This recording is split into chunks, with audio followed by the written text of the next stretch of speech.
स्वागत है आपका शिवांगी ज्योतिष अंतर्धा मेडिटेशन यूट्यूब चैनल में।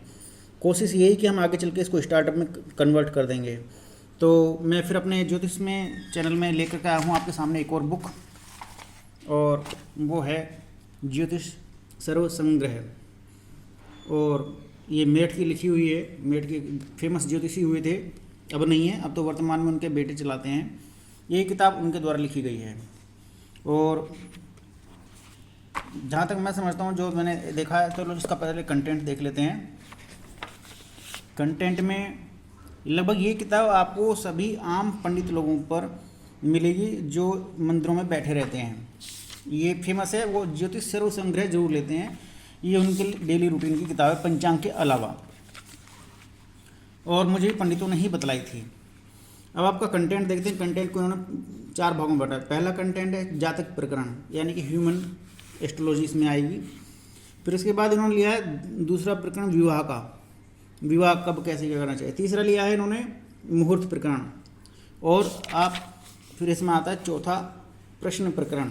क्योंकि पंडित लोगों के पास बहुत से लोग ऐसे आते हैं जिनके पास कुंडली नहीं होती, तो प्रश्न प्रकरण उन्होंने इस किताब में रखा है। तो अब इस किताब में पहले प्रकरण में, जातक प्रकरण में क्या क्या रखा गया है वो देख लेते हैं। देखो, 12 मासों के नाम, फिर इसके बाद इन्होंने 16 तिथियां दी हैं, संज्ञा, 7 वारों के नाम, 28 नक्षत्रों के नाम, नक्षत्रों के देवता, 27 योग, ऋतुओं के नाम।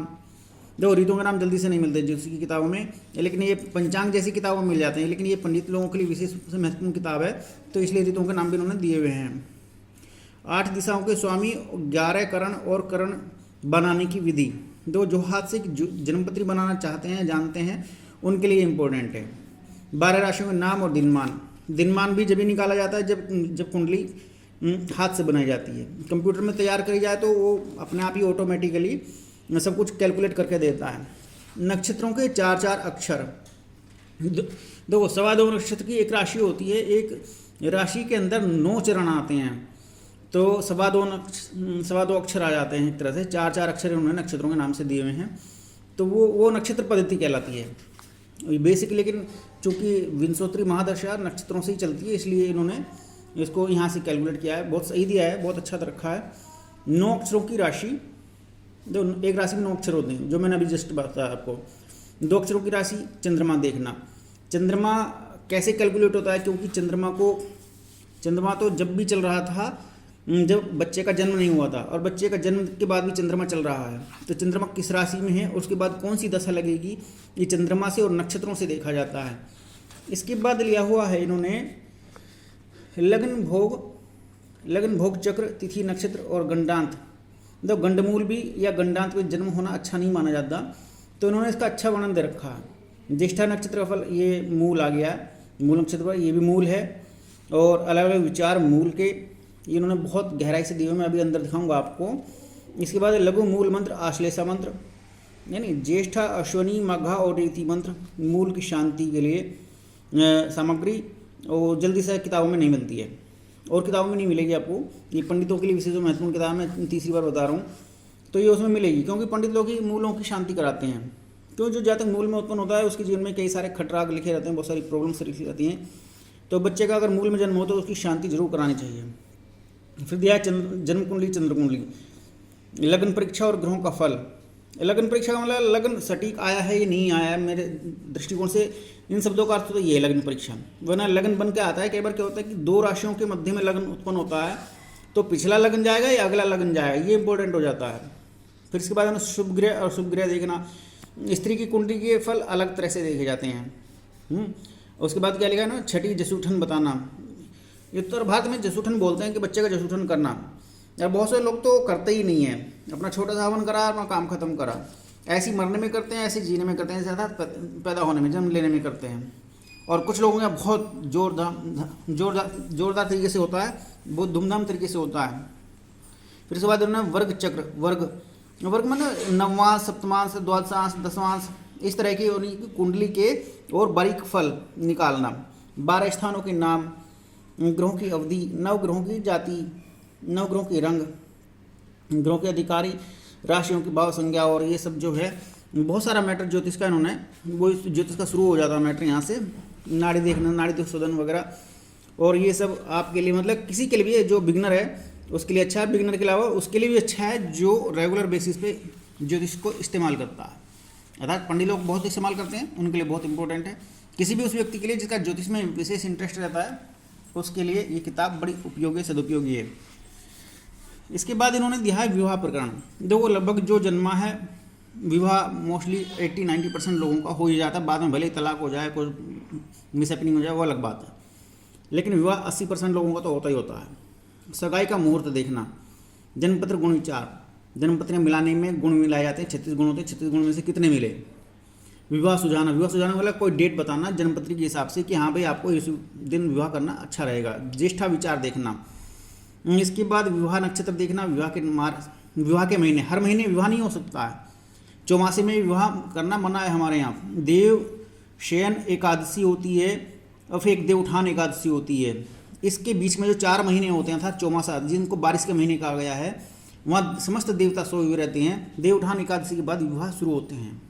तो ये अब नवंबर में पड़ेगी, नवंबर से लेकर के बढ़ले जुलाई तक विवाह गिने जाते हैं, यानी जुलाई से लेकर के नवंबर कुछ टाइम पीरियड तक विवाह वर्जित हैं। विवाह में वर्जित नक्षत्र तिथि वार, अगर लोग इनके हिसाब से चलते हैं तो उनके जीवन में बहुत सारी चीज़ें ऐसी हैं कि विवाह सामंजस्य बना रहता है। लेकिन समस्या तब आती है जब लोग अपने हिसाब से परिवारों को मिलान करते हैं, मैच करते हैं। परिवारों का सामने वाले की संपत्ति कितनी है, धन कितना है, उसके हिसाब से हम अपनी जन्मपत्री को सेट करेंगे। फिर पंडित जी को झूठे कोशिश करते हैं कि पंडित जी बस यहाँ तो मिलान कर ही दीजिए, किसी भी तरह से कर दीजिए, कोई भी गुणा भाग लगाइए और हमारे मन से ये काम बन जाए, लेकिन फिर उसमें ये वाला कैलकुलेशन नहीं आ पाता। तो इसलिए विवाह आज की डेट में सबसे ज़्यादा तलाक के केस में कन्वर्ट हो रहे हैं, ये बहुत बड़ा रीज़न है। फिर इसके बाद इन्होंने दिया हुआ है और आगे मुहूर्त प्रकरण तृतीय भाग। मुहूर्त का मतलब है कि कोई अच्छा समय देख करके उसमें कोई श्रेष्ठ कार्य की शुरुआत करना। देखो गोधूली मास भी दे रखा है, गोधूली मास, ये तो मुझे भी पता नहीं था। गोधूली मास निर्णय, चंद्रमा मिलाना, ये मुहूर्त प्रकरण में। हालांकि गोधूली उसको बोलते हैं जब गाय के पैरों से धूल उड़ती है, ऐसा समय पृथ्वी पर 2 समय उत्पन्न होता है, सुबह और शाम में। गोधूली का समय कहलाता है। सुबह के समय तो गोधूली का समय मुझे दिखाई नहीं देता, लेकिन शाम के समय गोधूली का जैसा माहौल दिखाई देता है। लेकिन पूरा का पूरा महीना गोधूली मास हो सकता है, ये मेरे पढ़ने में अभी तक नहीं आया। इसके बाद उन्होंने आगे दिया मुहूर्त में जन्म का चंद्रमा वास फल। चंद्रमा जब आप उत्पन्न हुए उस समय पर चंद्रमा कब आपके राशियों में गुजरेगा, कौन कौन से महीने में गुजरेगा, तो उस तरह से आपको बहुत सारे लाभ मिलते हैं। अगर आप मुहूर्त प्रकरण का अच्छी तरह से अध्ययन करते हैं तो बहुत सारे लाभ अपने जीवन में आप ऑटोमेटिकली ले सकते हैं। फिर उन्होंने और भी ज़्यादा दिया मुहूर्त प्रकरण में कि पुष्य नक्षत्र का क्या फल है, सिद्धि योग है, सिद्धि योग, मृत्यु योग में पंचक देखना। देखो पंचक जो होती है बहुत कॉमन चीज़ है। पंचकों में कभी भी कोई भी अच्छा काम नहीं शुरू करना चाहिए, यानी कि उसके बाद तो अगर आपने पंचकों में शुरू कर दिया है तो बखेड़ा खड़ा ही होना है, वो काम बीच में रुक जाएगा, उसमें हजारों अड़चनें आएंगी, एक नहीं हजारों अड़चनें आएंगी, और वो काम पूर्णता को प्राप्त करने में कई गुना ज़्यादा नुकसान आपको देगा। काम तो हो जाएगा अगर आप विल पावर का, पैसे का और बहुत सारी सोर्स सिफारिश का यूज करेंगे, लेकिन वो बहुत नुकसान दे जाएगा, मतलब लाभ कम मिलेगा, कई गुना ज़्यादा परेशान होंगे। फिर शुक्र डूबने का फल, जो विवाह हो जाता है, ऊपर विवाह प्रकरण दिया हुआ है, जब विवाह हो जाता है तो उसके बाद एक चीज़ और देखी जाती है, अगर तारा डूबा हुआ हो तो लड़के लड़की को मिलने नहीं दिया जाता, आपस में उनको सुहागरात नहीं मनाने दी जाती है। और कई बार तारा डूबना कहते हैं देसी भाषा में, शुक्र या गुरु अस्त हों तो विवाह भी नहीं होता है। फिर इनका परिहार दिया हुआ है नहीं। फिर इनके सूर्य ग्रहण का सूतक इन्होंने मुहूर्त प्रकरण में दिया हुआ है, तो यहाँ ग्रहण को ले आए। शुभ कर्मों में सूतक पातक देखना। देखो पातक अलग विषय वस्तु है, सूतक तो वो चीज़ है कि जब नेगेटिव वेव्स पृथ्वी पर आनी शुरू हो जाती हैं। ये ग्रहण लगने के, चंद्र ग्रहण हो चाहे सूर्य ग्रहण हो, उसके लगभग 12 घंटे पहले और लगभग 8-10 घंटे बाद तक सूतक कहते हैं, ऐसी नेगेटिव वेव्स आती रहती हैं अंतरिक्ष से, तो उनमें मंदिरों के कपाट बंद कर दिए जाते हैं। इसके बाद एक ग्रहण कौन सी राशि को ग्रसता है, जिस भी राशि में ग्रहण पड़ता है उस जातक को बड़ी भारी कष्ट भी कई बार देखने को मिलता है और बहुत सारी विपदाएं उसको देखने को मिलती हैं जीवन में। और वो लेकिन कुछ टाइम रहती है, जैसे 6 महीने से 1 साल तक, जिस राशि में ग्रहण हुआ है। ये मेरा अनुभव रहा देखने का। इसके बाद इन्होंने दिया है मुहूर्त के अंतर्गत यात्रा मुहूर्त, देखो आज की डेट में सबसे ज़्यादा लोग जो मरते हैं वो यात्रा में मर रहे हैं, रोड पर मर रहे हैं। रोड एक्सीडेंट बहुत ज़्यादा हैं क्योंकि लोग अपनी मनमर्जी उठाया जब चाहे, जब गाड़ी उठाए जब चल देते हैं। सड़क तो सीधे सीधे एक मृत्युमुख खुला हुआ है यमराज का, और इसलिए पहले कभी ज़माने में यात्रा करने के लिए मुहूर्त देखा जाता, लोग नहीं देखते हैं, जबकि यात्रा करने के लिए मुहूर्त देखा जाना अनिवार्य है, जिससे कि आप सकुशल घर में वापस लौट सको। ये जरूर अध्ययन करना चाहिए। इसके बाद इन्होंने और बहुत सारे दिए हैं, योगिनी देखना, योगिनी चक्र, काल चक्र, दिशाशूल, राहु चक्र, प्रसूति। प्रसूति का मतलब है जब जच्चा, जिसका बच्चा पैदा हुआ है, प्रसूति स्नान वर्जित मुहूर्त। और आज की डेट में तो लगभग हिंदू धर्म में 90% या 95% या 99% भी कहूँ, जो अस्पताल जा रही हैं लेडीज़ बच्चा पैदा कराने के लिए, उनका ऑपरेशन कर दिया जाता है और एक षड्यंत्र के तहत किया जा रहा है, जिससे कि वो हिंदू धर्म की संख्या को कम कर सकें।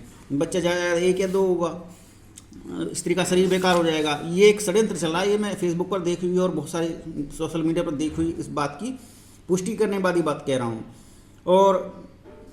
और आप देख सकते हैं। फिर उसके बाद हम चलते हैं और आगे, बहुत से कुआं पूजन होता है बहुत से जगहों पे। ये कुआं पूजन जो जसूठन का पार्ट है, वो यहाँ बच्चे का जन्म हुआ था, ये इसमें ह्यूमन ज्योतिष में दिखाया था। छठी जसूठन मनाना, यानी जब छठी जसूठन मनाया गया तो उसके बाद जो मुहूर्त प्रकरण में उन्होंने यहाँ दिया इधर सामने कि कुआं पूजन, बहुत जगहों पर कुआं पूजन होता है। स्त्री के सिर पर 1.25 महीने के अंदर या 1.25 महीने के उपरांत, नेक्स्ट 1.25 महीने पर कलश रख करके उसको कुएं तक लेकर के जाते हैं। कुआं पूजन होता है, जसूठन होता है, ढोल बजते हैं, बच्चे का जन्म अच्छी तरह से मनाया जाता है। फिर वस्त्र धारण, नक्षत्र भोजन है, क्या है नक्षत्र भोजन नहीं दिया, कौन सा दिया, नवान भोजन, नवान नया अन्न का भोजन, ठीक है। और ये दो नए अन्न का भोजन जो है, कई बार क्या होता है गेहूं की नई फसल आती है, ये तत्व का पूर्ण है, नए अन्न का भोजन तब ग्रहण करना चाहिए, क्योंकि कई बार क्या होता है नया अन्न जो है लोगों को पाचक नहीं बन पाता, इसलिए कई बार दस्त वगैरह लग जाती है। ये गर्मी की शुरुआत का टाइम होता है। इसके बाद चूड़ाकर्म दिया है, चूड़ाकर्म बच्चे के वो आगे संस्कार, चूड़ाकर्म मतलब मुझे माइंड में स्लिप हो रहा है, लेकिन मुंडन होता है, वो गंजा कराया जाता है बच्चे को, विद्यारंभ मुहूर्त होता है, योगोपयुक्त होता है, कर्ण छेदन होता है, फिर नींव धरने का मुहूर्त दिया है। इन्होंने बहुत अच्छा प्रकरण दिया है, मतलब देखा जाए तो अच्छी पढ़ने लायक पुस्तक है, अध्ययन करने लायक है। देखने में कॉमन लगते हैं, लेकिन चीज़ों में जब अंदर पढ़ते हैं तो बहुत सारी चीज़ें भेद होता है। किसी किताब में अलग होता है, ये इन्होंने ये लिखी, इन्होंने ये बहुत प्रैक्टिकल रहे अपनी किताब में, अपने जीवन में। पंडित रामस्वरूप शर्मा, मैं इनका बहुत लोगों से नाम सुन चुका हूँ, बहुत कई लोग मुझे बुजुर्ग मिले हैं जिन्होंने इनका नाम बताया, इनके बारे में ख्याति मुझे उन्होंने इनके गुण कर्मों को बताया। और ये 1 रुपया भी नहीं लेते थे, जो मन करा दे दिया, नहीं मन करा नहीं दिया, लेकिन कुंडली देख करके बिल्कुल सटीक बताते हैं। लोगों का कहना है कि इनको सिद्धि भी रही थी और ये बिल्कुल सटीक बताते थे, जो बताते थे वो हो जाता था। तो ऐसे रामस्वरूप शर्मा जी मेरठ के फेमस ज्योतिषी रहे हैं। मैं भी मेरठ से ही हूँ, इसलिए मुझे इनके बारे में सुनने को मिला, देख तो मैं नहीं पाया, ये मेरे जन्म से पहले या मेरे जन्म के बाद गुजर गए होंगे। तो अब मैं फिर बात करता हूँ चौथे प्रकरण की। चौथा प्रकरण इन्होंने प्रश्न प्रकरण दिया है। तो प्रश्न प्रकरण में क्या है कि जब कोई सामने आया, कोई भी प्रश्न पूछता है, तो हालांकि प्रश्न करने का एक समय होता है और सूर्योदय के 3-4 घंटे बाद होता है, और उसमें बड़े मन भाव से ज्योतिषी के समक्ष या पंडित जी के समक्ष बैठा जाता है 11-12 बजे के आसपास का अभिजित मुहूर्त में, और कुछ फल या कुछ फूल लेकर के और पंडित जी के साथ सानिध्य ग्रहण करते हुए कि आप हमें कुछ बताएं जिससे कि हमारी समस्या का समाधान हो सके। तो उसमें प्रश्न प्रकरण के अंतर्गत आता है वो सब। नवीन उन्होंने इसमें ये सब दिया हुआ है कि पहले गुणाभाग है, क्वेश्चन क्या है, क्वेश्चन किस तरह का है, रोगी का है, और खोई वस्तु पाने का। सब बहुत लोग होते हैं जिनकी वस्तु खो जाती हैं, वो पाना चाहते हैं। तो मुझे ये भी देखने को मिला कि ये 50-50% आता है। ये मेरे जीवन का अनुभव रहा है, 50-50% मिलता है बिना जन्म पत्री के भी। 100 के 100% होना तो ईश्वर की कृपा दृष्टि पर निर्भर करता है। भविष्यवाणी करना है, कुछ भी भविष्य का फल कथन हो जाना। फिर उन्होंने इसको दिया संवत्सर के नाम भी दिए, 129 संवत्सर के नाम भी बताया रखे हैं अच्छे प्रश्न प्रकरण में। अच्छा, इसके बाद दीपमाली का फल कितना दिन चढ़ा जा रहा रात्रि देखना। तो इन्होंने ये प्रश्न प्रकरण दिया है। अगर आप पूरा ही कंटेंट देखेंगे, तो अगर आप इस पुस्तक का पूरा कंटेंट देखेंगे तो आपका जातक प्रकरण प्रथम भाग, द्वितीय विवाह प्रकरण, और तीसरा मुहूर्त प्रकरण, और चतुर्थ भाग प्रश्न प्रकरण, ये देखने में ऐसा लगता है जैसे सुगम ज्योतिष का कंटेंट उठाया हुआ है, लेकिन सुगम ज्योतिष से ये बहुत डिफरेंट है। अब इसमें इन्होंने लास्ट में जो है अपनी पुस्तकों की एक सूची पब्लिश की है पब्लिकेशन ने। अब बाकी सब अंदर जानते हैं कि क्या क्या लिखा होगा। तो आप ये किताब कैसी लगी आप ये बता सकते हैं, कमेंट कर सकते हैं, या इस बारे में कुछ जानना हो, या ज्योतिष में कुछ जानना हो तो कमेंट कर सकते हैं। आप अगर मुझे कुंडली दिखाना भी चाहें तब कुंडली भी दिखा सकते हैं। आप मेरा ये इसमें से नंबर नोट कर सकते हैं। और अगर आपको ज्योतिष की कोई भी किताब की जो मेरी वीडियो में देखते हैं, जैसे मैं अभी आपके सामने लेकर के आया हूँ, तो आप इसकी PDF भी मेरे से मंगा सकते हैं, व्हाट्सएप पर कांटेक्ट कर सकते हैं। और अगर आपको ज्योतिष सीखने में इंटरेस्ट है, ज्योतिष सीखना चाहते हैं, तो भी आप मुझसे व्हाट्सएप पर कांटेक्ट कर सकते हैं। हालांकि मैं एक स्पेशल विशेष ज्ञान है जिसको मैं व्याख्यायित करता हूँ, कई बार ऑडियो के माध्यम से, कई बार वीडियो के माध्यम से। तो कोशिश करें कि लाइक और सब्सक्राइब करना ना भूलें, क्योंकि ज्ञान जितना बढ़ जाए, लाइक और सब्सक्राइब करने से एल्गोरिदम बढ़ जाएगी, तो उससे ये ज्ञान और दूसरों तक फैलता है। तो आपसे रिक्वेस्ट है कि आप इसे शेयर भी जरूर कर दें। धन्यवाद।